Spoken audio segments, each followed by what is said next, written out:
Bonjour à tous, bienvenue dans notre podcast La Jambe Bouclée. Je suis Gerardo et je suis accompagné de... Ismaël Juan et Felipe. commençons par remonter dans le temps et explorer l'histoire fascinante du métro de Paris. Et Juan, as-tu une anecdote historique à partager? Absolument. Savez-vous que la première ligne du métro parisien relative la Tour Eiffel au Louvre lors de la inauguration en 1900? C'était un vrai chef-d'œuvre d'ingénierie français.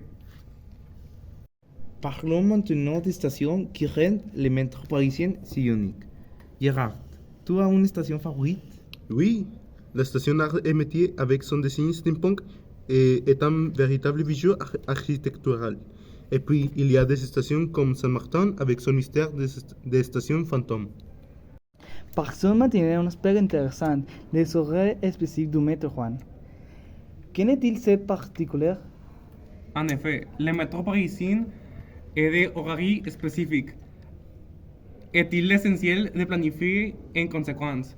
Il devient plus lent dans la nuit, mais cela fait partie du charme de Paris. Parlons maintenant des habitudes alimentaires en France. Gérard, est-ce vrai que les Français ont des heures spécifiques pour prendre leur repas? Tout à fait. En France, l'heure de repas est sacrée. Les Français prennent leur temps pour déjeuner et dîner, souvent à des heures précises, ce qui est une belle tradition culinaire.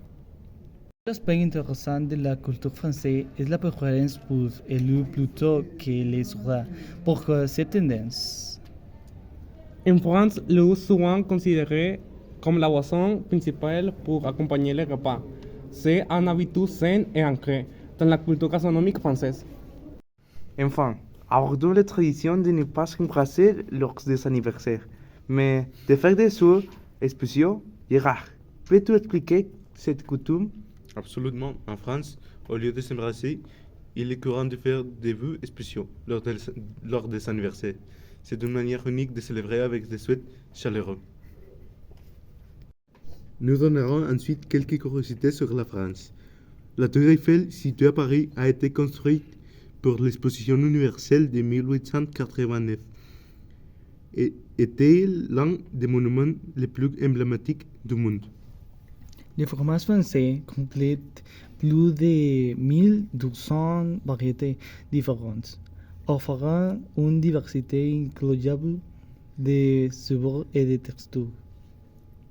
La France est le pays plus visité au monde, attirant des millions de touristes chaque année, avec ses magnifiques paysages, son histoire riche et sa cuisine délicieuse. Le Louvre à Paris habite la Joconde, l'une des œuvres d'art les plus célèbres du monde, pour parler Léonard de Vinci. Merci à tous d'avoir rejoint notre podcast sur la culture française.